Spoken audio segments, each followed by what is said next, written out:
Bueno, hermanos, hace varios domingos comenzamos una nueva serie de mensajes titulada Serie sobre el Sermón de los Olivos. Hoy tenemos el tercer mensaje que hemos titulado Los dolores de parto, primera parte, y está basada en los versículos que acabamos de leer como lectura devocional. La realidad es que muchos conscientes de la realidad en que vivimos, especialmente la marcha de los acontecimientos de nuestro mundo, tienen temor de que si las cosas están tan difíciles hoy, cuánto más difíciles y oscuras estarán en el futuro. Y la realidad es que nuestro mundo parece ir a toda velocidad hacia lo que podríamos llamar un desastre apocalíptico definitivo. Y esto lleva a que algunos se pregunten, ¿está Dios en control? ¿Habrá perdido el control Dios? Después de todo, Él prometió edificar su iglesia y no permitir que las puertas del infierno prevalecieran contra ella. Él es el Señor que conquistó la muerte, el Señor que ascendió al Padre, cuyo reino avanza firmemente hacia su gloriosa consumación en la segunda venida de Cristo. Ante eso, ¿no debería esto estar mejor, como creen los postmilenaristas, que las cosas estarán mejor y mejor hasta que Cristo regrese? ¿Ha salido algo terriblemente mal en el plan de Dios? De ninguna manera, como diría el apóstol Pablo. Es cierto que todos nosotros desconocemos el futuro. No tenemos idea de lo que va a ocurrir mañana. Solo podemos pronosticar algunas cosas y la mayoría de nuestros pronósticos estarán equivocados. Solo Dios conoce y controla el futuro. Él lo ha diseñado según su propósito soberano. Y este mensaje de los olivos es un claro ejemplo de lo anterior. Aquí Jesús nos está enseñando que las cosas, para que estén verdaderamente bien, como deben estar, se van a poner antes terriblemente malas. De hecho, Él informa a sus seguidores lo que deben esperar en el intervalo entre la primera y la venida y la segunda venida de Él. Esa era actual entre las dos venidas se va a caracterizar por tiempos peligrosos, como dice Pablo, difíciles, donde abundarán los engañadores, desastres, angustias, que como dice la palabra, serán como los dolores de parto de la mujer encinta y se van a ir intensificando cada vez más a medida que su regreso esté cerca. En Mateo capítulo 24, verso 4, Jesús responde las preguntas de los discípulos. Ellos le habían dicho, dinos, ¿cuándo serán estas cosas y qué señal habrá de tu venida y del fin del siglo? Él responde en dos partes, porque esta pregunta tiene dos partes. Primero, ¿cuándo serán estas cosas? Y segundo, ¿qué señal habrá de tu venida y del fin del siglo? Pero él contesta en orden inverso.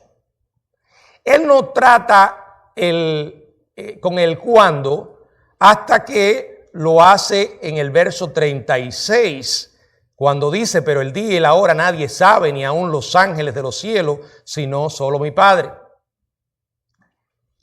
Pero en los versículos del 4 al 14, empieza a responder la segunda parte de la pregunta al describir los dolores de parto que ocurrirán antes de su venida. En el mensaje de hoy y el del próximo domingo, dos partes, vamos a estar analizando estos dolores de parto. En primer lugar, en este mensaje vamos a ver que se caracterizará este tiempo por un engaño de parte de falsos cristos. Y en segundo lugar, estará marcado por conflictos y guerra entre las naciones. En primer lugar, será un tiempo marcado por el engaño, la mentira, por parte de falsos cristos. Dice el verso 4 y verso 5. Respondiendo Jesús les dijo: mirad que nadie os engañe, porque vendrán muchos en mi nombre diciendo yo soy el Cristo, y a muchos engañarán. Este primer dolor de parto que señala el regreso de Cristo nos habla de un engaño generalizado, marcado por una proliferación de falsos cristos. Sabemos que en los tiempos de Jesús hubo falsos cristos. O sea, antes hubo falsos cristos o mesías antes de la época de Jesús. Y ha habido otros en varias épocas desde entonces. Incluso somos testigos de muchos en nuestros tiempos. Podemos decir que la iglesia ha enfrentado y continuará enfrentando la permanente amenaza del engaño. Porque la Biblia dice que Satanás mismo se disfraza como ángel de luz. Se disfraza como ángel de luz. También sus ministros se disfrazan como ministros de justicia. Allí en la segunda carta de Pablo a los Corintios, en el capítulo 11, versos 14 y 15, menciona esto. Pero a medida que nos acerquemos más al final, a los últimos días, este engaño se va a intensificar como nunca antes hemos visto. Veremos, y tratando de emplear una figura que lo ilustre, un gigantesco tsunami de engaño que va a amenazar con arrastrar con todo. Miren, los hombres, y esto lo tenemos que tomar muy seriamente porque está ocurriendo, los hombres, y cuando digo hombre estoy hablando en sentido genérico, no se van a desentender pasivamente de la verdad, sino que se van a oponer agresivamente a ella. Cada día los ataques serán más y más groseros. En estos días usted habrá visto las abominables imágenes de lo que fue parte de la inauguración de las Olimpiadas en Francia. Especial, todo fue una burla, una parodia diabólica contra el cristianismo. Especialmente tomaron el famoso cuadro, y estoy consciente que esto es un cuadro, el famoso cuadro de Leonardo da Vinci, este pintor italiano que le tomó prácticamente 3 años en elaborar esta pintura llamada La Última Cena, donde aparece Jesús con sus discípulos celebrando la Santa Cena en una mesa. Ustedes me han oído decir otras veces que esa pintura realmente no refleja lo que ocurrió en la Biblia, en la celebración de la Santa Cena, porque Jesús no celebró la cena con ellos en una mesa al estilo occidental, ¿no? Ellos estaban en el piso prácticamente, como era típico. Pero miren, hermanos, la realidad es que estos ignorantes y pervertidos no saben nada de Biblia. Y al atacar a esta pintura, su intención y la intención de su padre, el diablo, es atacar el cristianismo. Y es realmente asombroso que aquellos que hablan de tolerancia no están dispuestos a tener esa misma tolerancia con los cristianos. Aquellos que con una facilidad tremenda le ponen a otros la etiqueta de odiadores o o promotores del lenguaje de odio, porque simplemente alguien dice lo que piensa y no quiere seguir sus tonterías, ahora están en silencio, celebrando esa burla.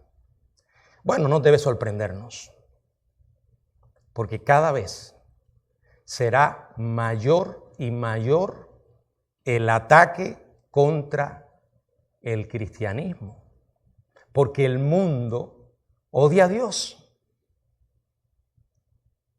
El mundo odia todo lo que Dios representa. En consecuencia, nos odian a nosotros. Odian los valores cristianos. Y para mayor vergüenza, a veces los que se identifican como cristianos son los peores. Hoy tenemos corriendo para la presidencia de los Estados Unidos, el mundo político está bajo turbulencia. Las cosas cambian de una manera muy rápida. Y hoy tenemos a una señora que representa en su agenda política todo lo que Dios aborrece. Hay que ser claro en esto. Yo he explicado otras veces que aquí no se trata de partidos ni de candidatos. Y en un mundo depravado como este nos vamos a ver muchas veces teniendo que tomar decisiones de dos males, el menos malo.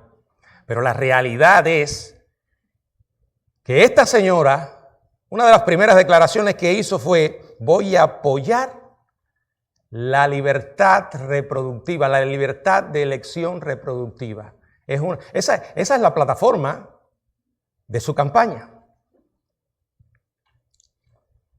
Y ella estaba de fiesta con muchos de estos hombres pervertidos que les encantan vestirse de mujeres y que montaron ese show satánico. Hermanos, necesitamos estar claros. Porque la realidad es que estos no son tiempos para andar con Dios y con el diablo. Jesús fue claro. El que conmigo no recoge, desparrama. No podéis amar a dos señores al mismo tiempo. Y la realidad a veces uno tiene que orar y pedirle a Dios sabiduría, porque hay gente que son tan espirituales que piensan que ya están en el cielo y que ninguna responsabilidad tienen en este mundo en el que tienen que vivir. Y se olvidan que cuando tú decides proclamar lo que dice Dios y defender los valores que enseña la Biblia,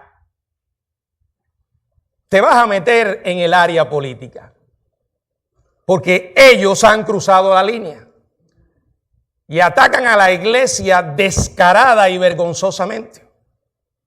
Y para complicar las cosas te encuentras personas que hablan de parte de Dios puros disparates, mentiras y engaños. Y esto no se va a detener. Y cada vez que yo hablo de estos temas, siempre aclaro, no se va a detener, las cosas se van a complicar, tendrá que venir un anticristo y un falso profeta, pero escúcheme bien, acaben de entender que la soberanía de Dios no es una excusa para evadir mi responsabilidad como sal y como luz. Predicando el evangelio y tomando decisiones que glorifiquen el nombre de Dios, no puedo cruzarme de brazos y decir, no, pero esto tiene que pasar. Dios pone reyes y quita reyes, es verdad. Pero vuelvo a decir, nunca la soberanía de Dios es una excusa para evadir mi responsabilidad. Yo tengo que tomar decisiones. Y Dios me va a juzgar por esas decisiones que yo tomo. Sean decisiones que glorifiquen su nombre o no. La Biblia dice en Efesios 4:14, ya no debemos ser niños fluctuantes llevados por doquiera de todo viento de doctrina, por estratagemas de hombres que para engañar emplean con astucia las artimañas del error. Necesitamos estar firmes para evitar ser niños fluctuantes. Mis amados hermanos, tenemos que estar firmes. El Señor lo dijo en el verso 4 y 5, hablando de ese primer dolor de parto. Él dijo, respondiendo Jesús le dijo, mirad que nadie os engañe, porque vendrán muchos en mi nombre diciendo yo soy el Cristo, y a muchos engañarán. ¿Cómo puedo yo inmunizarme frente al engaño? Bueno, número uno, naciendo de nuevo. Si eres cristiano, no vas a caer definitivamente. Y en segundo lugar, haz tu parte. Aliméntate de las verdades de Dios. Conoce la palabra. Y así sabrás que cuando el diablo te habla, es el diablo. Y cuando te habla el pastor de las ovejas, el Señor es el Señor. Jesús está advirtiendo que los que estén vivos en los tiempos finales, que no va a incluir la era de la iglesia, pues habrán muerto o serán arrebatados antes de la tribulación. El engaño de aquellos días se va a intensificar y aumentará como nunca. Las maldades, los engaños, las tristezas, las tragedias, los conflictos, las animosidades de aquellos días excederán todo lo demás que el mundo ha conocido alguna vez. Por eso dice el Señor, en medio de esos tiempos difíciles, mirad que nadie os engañe. Es curioso cómo Dios siempre nos hace responsables de nuestras decisiones. Él nos está hablando. Bueno, para nosotros los que tenemos que lidiar con el engaño ahora y aquellos que van a convertirse durante los 7 años, ejerzan discernimiento. En el relato paralelo de Lucas dice de esta manera, mirad que no seáis engañados porque vendrán muchos en mi nombre diciendo yo soy el Cristo y el tiempo está cerca, mas no vayáis en pos de ellos. Ahora, a medida que crecen los engañadores, también crecerán las personas vulnerables que con desesperación buscarán respuestas a las calamidades abrumadoras que le atormentan. El mundo de aquellos días comenzará a desintegrarse. El sufrimiento se volverá insoportable. El pecado alcanzará su máximo potencial. Imagínense un mundo donde antes la iglesia sea sacada de él, donde el poder restrictivo del Espíritu Santo por medio de la iglesia ya no esté. La Biblia lo dice en la segunda carta a los tesalonicenses, en el capítulo 2, verso 7, dice la palabra, porque ya está en acción el misterio de la iniquidad. Bueno, si eso pudo decir Pablo, ¿cuánto más nosotros? El misterio de la iniquidad ya está en acción.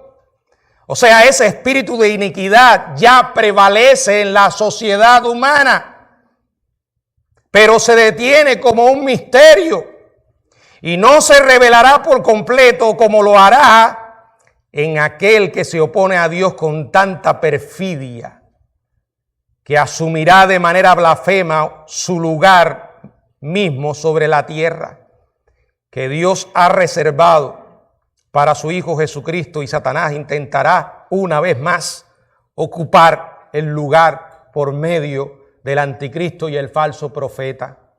Está en acción el misterio de la iniquidad, solo que hay quien al presente lo detiene hasta que él a su vez sea quitado del medio.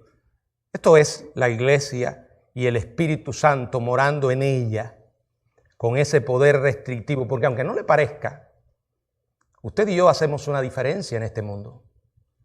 Por eso Jesús dijo que somos sal y somos luz.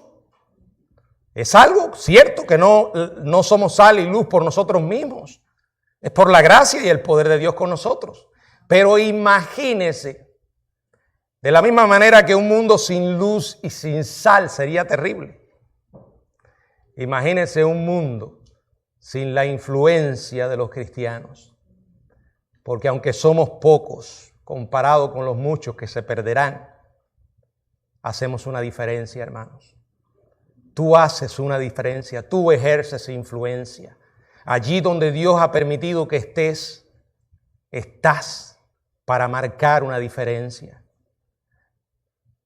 En esos tiempos de crisis que el Señor está describiendo aquí en Mateo 24, cuando la gente esté viviendo una situación desesperada, Él dice, mirad, aquí está el Cristo. Aparecerán gente diciendo, somos nosotros. Los evangelios que predicarán van a engañar a muchos, así como sus promesas de liberar a los hombres de sus problemas y tribulaciones serán puros engaños. Esto va a culminar en esa figura que la Biblia llama el anticristo, la maldad encarnada. En el libro de Daniel se le llama un rey altivo de rostro y entendido en enigmas, que estará apoyado por un líder religioso que la Biblia llama el falso profeta, que será la culminación de todos los falsos profetas que se han levantado a lo largo de la historia. Y créame que hoy el escenario está listo para esto, porque no solamente que el engaño se ha intensificado, sino que además la ignorancia bíblica cada vez es mayor. Y la Biblia dice, mi pueblo perece por falta de conocimiento. Entendamos que tenemos un serio problema.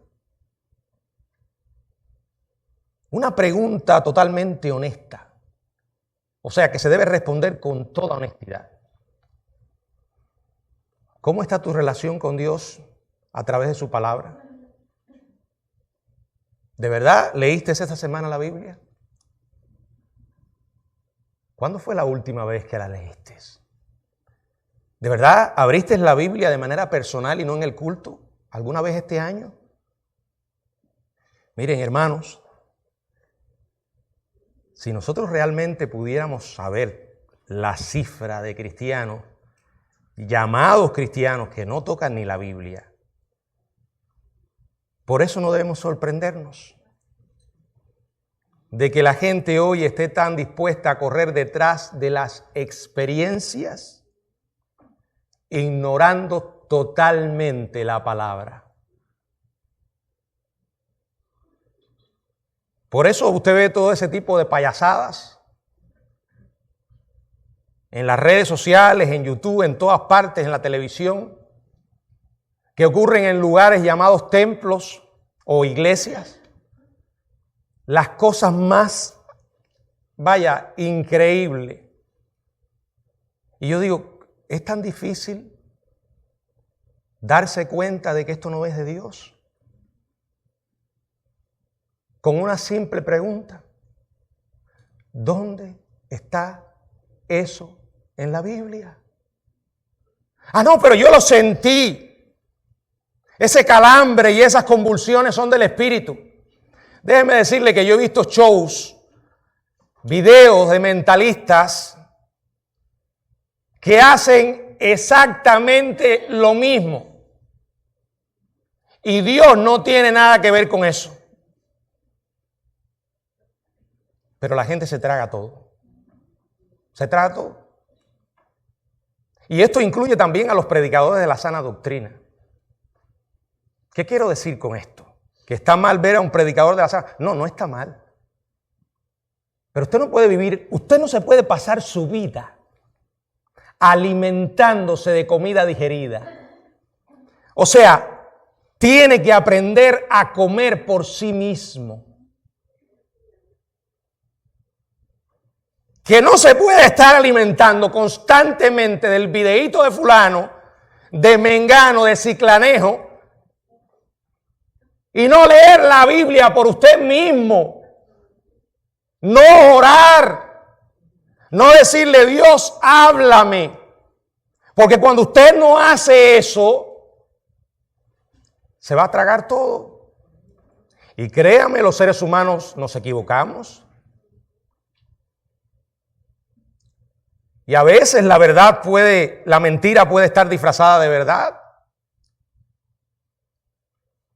Enseñe a otros a leer la Biblia. Lea la Biblia usted mismo. Cuando no entienda algo, ore y dígale, Señor, háblame. Después entonces consulta buenos materiales. O puedes mirar lo que dijo un predicador pero por favor, yo sé que es difícil, que son muchas las tentaciones a desplazar el lugar que le debemos dar a Dios y ocuparlo en cosas que no necesariamente son malas, pero que nos absorben el tiempo. Vaya a la palabra intencionalmente. No suelte un pasaje de la Biblia hasta que Dios no le diga algo a usted. Familiarícese con el libro. Enseñe a sus hijos a leer la Biblia. Enseñe a sus nietos a amar a Dios. Entonces, el crecimiento de los engañadores con la ignorancia de las Escrituras es una fórmula letal y segura para el desastre en que hoy nos encontramos. En segundo lugar, el segundo dolor de parto que aquí identifica es conflictos y guerra entre las naciones. Verso 6, y oiréis de guerras y rumores de guerra. Mirad que no os turbéis, porque es necesario que todo esto acontezca, pero aún no es el fin. Y la primera parte del verso 7 que dice, porque se levantará nación contra nación y reino contra reino.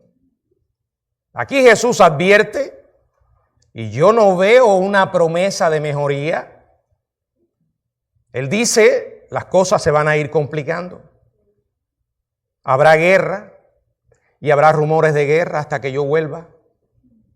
A medida que nos acerquemos al fin, yo sé que no es agradable la guerra, no nos gusta la guerra, pero es un hecho inevitable de nuestra existencia. Y se van a intensificar, como dice la palabra. Ellas van a contribuir a aumentar nuestras miserias y aflicciones. En el año 1849, Ralph Waldo Emerson escribió, la guerra está agonizando y una paz universal es tan segura como el predominio de la civilización sobre el barbarismo. Desde que él dijo estas palabras, ocurrieron 2 guerras mundiales, sin contar las innumerables guerras locales, las insurrecciones civiles, las revoluciones, muchas que no podemos contar. Emerson se equivocó. El segundo dolor de parto aquí claramente lo dice. Contiendas que se intensificarán y sin paralelos. Y las contiendas cada vez serán más peligrosas. Porque los hombres tienen armamentos mucho más potentes. Él dice, oiréis. Esto se traduce de una forma del tiempo futuro, mello, que transmite la idea de oír continuamente. O sea, el tema común de aquellos días serán las guerras. No la crisis económica, que también van a ocurrir, no el aumento de las enfermedades que también estarán presentes, sino las guerras. Porque los seres humanos, a pesar de que estarán viviendo en un caos, seguirán destruyéndose unos a otros. Habrá constantes conversaciones de guerras reales y dice rumores de guerra. Sin duda habrá tantos guerras calientes de combate físico como guerras frías de conflicto económico y político. Siguiendo con la analogía de los dolores de parto, la implicación es que los conflictos aumentarán, tanto en cantidad como en intensidad, hasta que Cristo regrese. Los derramamientos de sangres, las carnicerías humanas. Sin embargo, él dice en medio de esta nota tenebrosa, no se turben, no tengan miedo, porque cuando vean todo esto, estarán contemplando una evidencia de que el plan de Dios sigue desarrollándose según su voluntad. Y aquí tenemos un ejemplo de la tensión que siempre existe entre la soberanía de Dios y la responsabilidad humana. Dios tiene un plan, pero eso no excluye la responsabilidad que tienen los seres humanos en manifestar la perversión de su corazón y la maldad de sus almas, porque las guerras no son más resultado de que los corazones humanos son malos y de que los seres humanos están en guerra de manera individual porque no conocen la paz de Dios. Pero Él dice, es necesario que todo esto acontezca, por horrible y destructivo que sea, pero aún no es el fin. Me llama la atención las palabras que emplea aquí, nación y reino. Algunos dicen que no hay diferencia, otros que lo primero, nación, puede referirse a naciones con formas de gobierno democrático. Reino puede representar a aquellos que están bajo una forma autocrática o una dictadura. Lo que está diciendo es que no habrá ningún grupo de personas, que no habrá grupo de personas que esté exento de guerras o conflictos. Este mundo es un reflejo de esta realidad. Hasta aquí en los Estados Unidos, amparados bajo el manto de la democracia, cada rato se levantan ciertos individuos que quieren acabar con todo.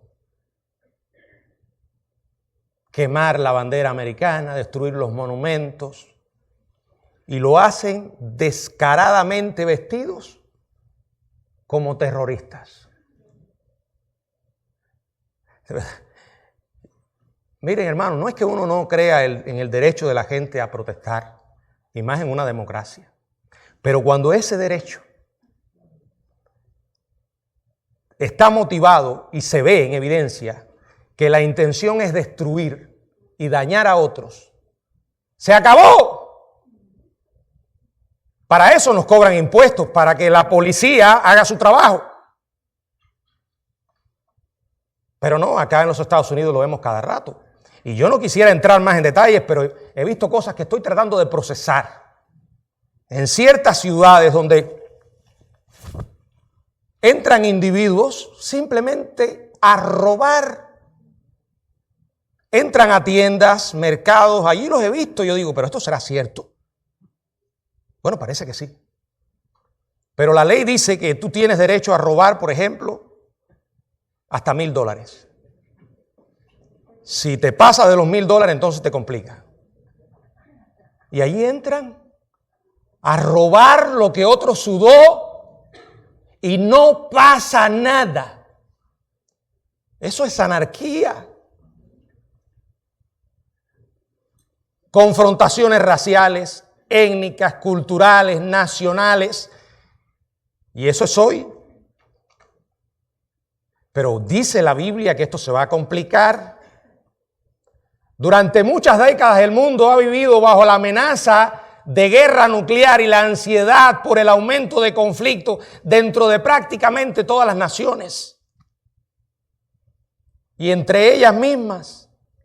El libro de Apocalipsis ofrece detalles paralelos y adicionales de las guerras y rumores de guerra que ocurrirán entre las naciones y los reinos en los últimos tiempos. Por ejemplo, el libro de Apocalipsis nos presenta al Cordero con un rollo en la mano que simboliza, por así decirlo, el testamento del Padre, el título de propiedad de la tierra, allí en Apocalipsis capítulo 6. Y él reclama lo que le pertenece y comienza a abrir cada uno de los 7 sellos. Cuando abre el primer sello aparece un jinete sobre un caballo blanco que dice la palabra en el verso 2 de Apocalipsis 6 que su intención es conquistar a las naciones. Ese es el anticristo, que se venderá al mundo como un pacifista, pero en realidad llevará a ese mundo a la destrucción, porque habrán guerras. Guerras. Jesús lo advirtió en el Monte de los Olivos. La primera etapa del ataque final de Satanás será de engaño. La gente se va a creer sus palabras. Dirán, este es el hombre que necesitamos, sobre todo un mundo en crisis. Por eso yo todos los días digo, hermanos, no se enamore de un líder político, sea quien sea. Enamórese de Cristo. La esperanza es Cristo. El anticristo vendrá y dirá, yo soy el hombre que tengo la solución. Para empezar, ningún hombre podrá traer la solución a este mundo. Y después dice que esa falsa paz será quitada porque los seres humanos se matarán unos a otros. Se le dio a ese jinete una gran espada. También el libro de Apocalipsis nos cuenta de un tremendo conflicto que se va a generar. Esto está en Apocalipsis 16, donde dice la palabra que 3 espíritus inmundos serán sueltos. Estos son demonios de alto rango. Yo no me imagino esto de que saldrán 3 seres así al estilo alien, ¿verdad? No. Lo que quiere decir esto es que el poder diabólico se va a desatar. Estos demonios estarán activos en la mente y en el corazón de los seres humanos con un objetivo. Ellos se van a encargar de mover los ejércitos del mundo para lo que la Biblia llama la última batalla o la batalla del Armagedón en el valle Megido.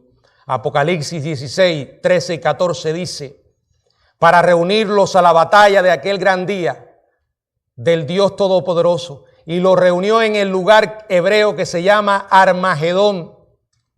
Esas fuerzas van a converger en Israel y en Jerusalén en un esfuerzo final de intentar impedir el regreso de Cristo. Esto fracasará y Cristo los va a destruir a todos. Apocalipsis 19, del 11 al 20. ¿Saben por qué? Porque la solución la trae Dios. La paz no existe hoy, no va a existir. Estados Unidos está ocupando un territorio inútilmente. Creo que la ONU se le está dando dinero a una institución inútil porque los seres humanos no van a poder resolver los problemas que tienen, sea quien sea. Alguien dijo que la paz en el mundo de hoy es ese glorioso momento de la historia en que todos se detienen para recargar las armas. No hay paz. No hay paz para los impíos. No hay paz económica, ni religiosa, ni racial, ni social, ni familiar, ni personal. Este mundo se ha vuelto una tormenta de marchas, huelgas, mitines, protestas, demostraciones, alborotos, guerras, desacuerdos, conflictos, porque la gente necesita la verdadera paz y esa solo puede venir de Jesucristo. Él dijo en Juan 16, 33, estas cosas os he hablado para que en mí tengáis paz. En el mundo tendréis aflicción, pero confiad, yo he vencido al mundo. Sin Cristo no hay paz. Sin Cristo no hay pacificadores. El ser humano debe en primer lugar reconocer el problema que tiene, que es su pecado. Entender que la paga por el pecado es muerte. Entender que el pecado no solamente destruye nuestras vidas, sino que destruye la vida de otros. El pecado hace que nuestras relaciones sean tensas. Miremos la iglesia, que es el cuerpo de Cristo. Y aún en la iglesia a veces tenemos momentos de tensión en las relaciones, pero qué bueno es que cuando Cristo está en la vida de las personas que pueden tener tensiones, todo se soluciona. El mundo no sabe perdonar. Y como no sabe perdonar, no puede no puede resolver los problemas, porque no tienen a Dios, porque no tienen a Cristo. Todo comienza con creer lo que dice la Biblia en Romanos 5:1, justificados pues por la fe, tenemos paz para con Dios, por medio de nuestro Señor Jesucristo.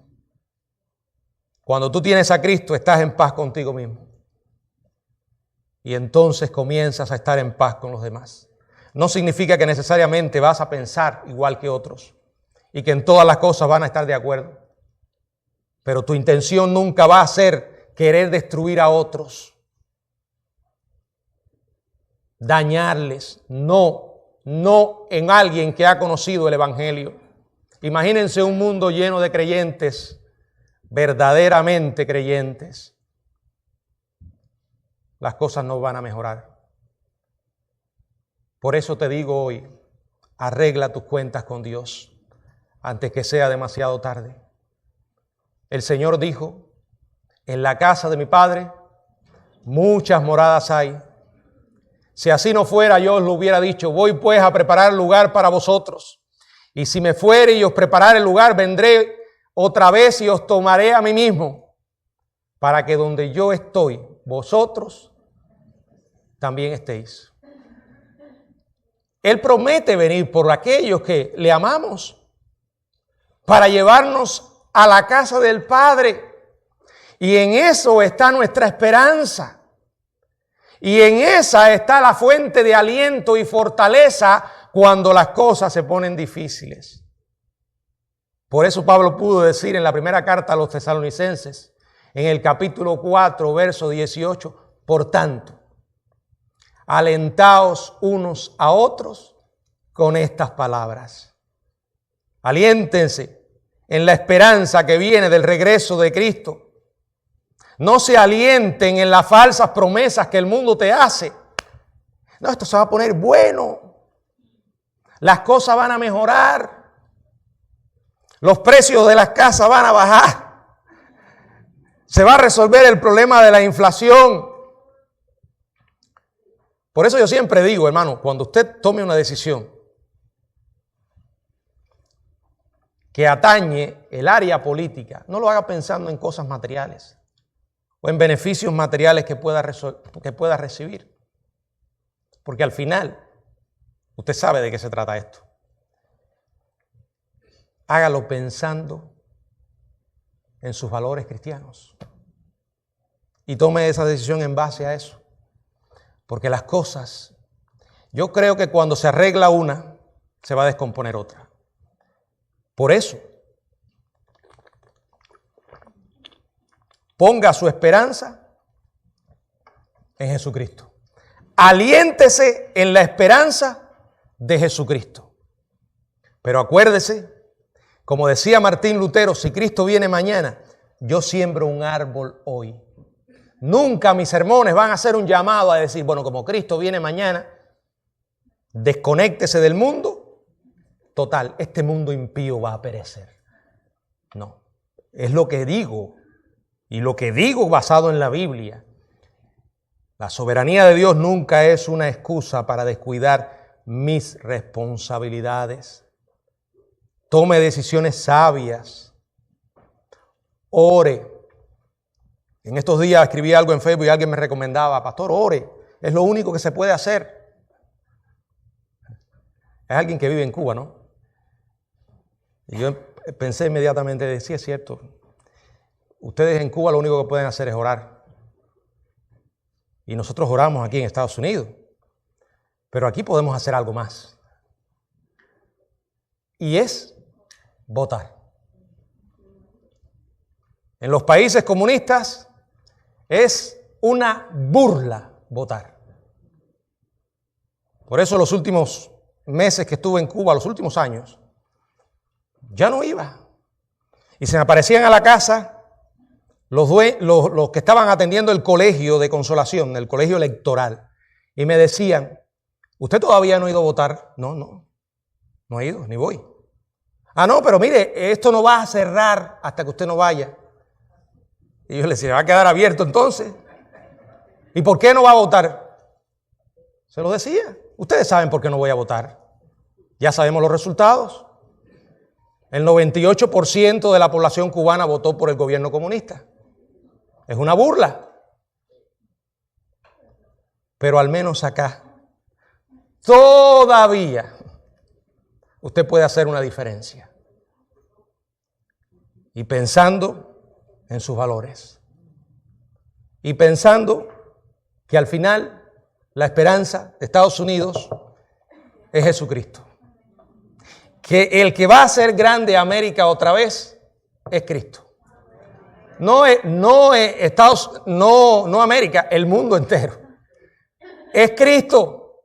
Pero vuelvo a decir, no es una excusa para mis responsabilidades. Yo me puedo alentar cuando abro este libro. Llenarme de esperanza cuando veo las promesas del Señor. Porque usted y yo no esperamos al anticristo. Usted y yo no estamos esperando al falso profeta. Tú y yo no estamos esperando la gran tribulación. Tú y yo, aunque tengamos hoy que enfrentar tribulaciones, estamos esperando al Señor. Ese glorioso día en que le veremos cara a cara. Y lo mejor, que estaremos para siempre con el Señor. Lo demás, hermanos, es temporal, es pasajero. Cuando sientas que te abrumen las cargas y que es insoportable tu dolor, no te engañes creyendo que este mundo va a mejorar. Es más, no te engañes creyendo en esa falacia de que estamos ahora en el milenio, donde el diablo está atado y las cosas van a mejorar. Como vimos en este mensaje, de este lado no van a mejorar antes que el Señor regrese. Y esa es la verdad bíblica. Y miren cómo él terminó esas palabras de Juan 14. Miren esto. Si así no fuera, yo os lo hubiera dicho. Aquí no se trata solo de lo que está diciendo, que es glorioso. Sublime ver esas palabras. Él está diciendo, miren, si esto no fuera verdad, yo no se los hubiera dicho. Pero no se trata solo de lo que él dice, sino quién es el que lo dice. Cualquiera de nosotros que use esa expresión quedaría cojo, porque somos pecadores, mentimos. A veces tenemos las mejores intenciones de cumplir una promesa y no podemos. Pero hermano, ¿quién? ¿Quién es el que lo dice? Alguien que ha demostrado sobradas razones para confiar en Él. Alguien que no solo vino y nos salvó de la peor tragedia que teníamos, sino alguien que nunca nos ha abandonado ni una sola vez. Aun cuando tú y yo hemos desprendido nuestra mano de la de Él. Aun cuando hemos mirado hacia otra dirección, olvidando que Él sigue ahí. Aun cuando hemos sido infieles, Él permanece fiel. Podemos creerle. Y solo por eso es que la vida vale la pena vivirla. Porque sin Cristo no hay esperanza. Gracias, Señor. Porque por tus palabras podemos alentarnos unos a otros. Gracias, Señor, porque en medio del dolor presente de cualquier tipo, tú estás con nosotros. Perdónanos, Señor, las veces que hemos sido infieles. Sosténnos en el camino. Y por favor, ayúdanos a seguir. Como dice Mateo 24, ayúdanos a perseverar hasta el fin. Cuando tengamos deseo de bajar los brazos, de caernos y quedarnos en el suelo, levántanos, Señor. Levántanos por tu misericordia. Sosténnos en tu gracia. Y si en esta hora hay alguien que no te conoce, ilumina su mente para que pueda darse cuenta de la condición perdida en la que está. Que pueda entender la medida de tu gran amor para con Él. Gracias, Señor. En el nombre de Jesús. Amén.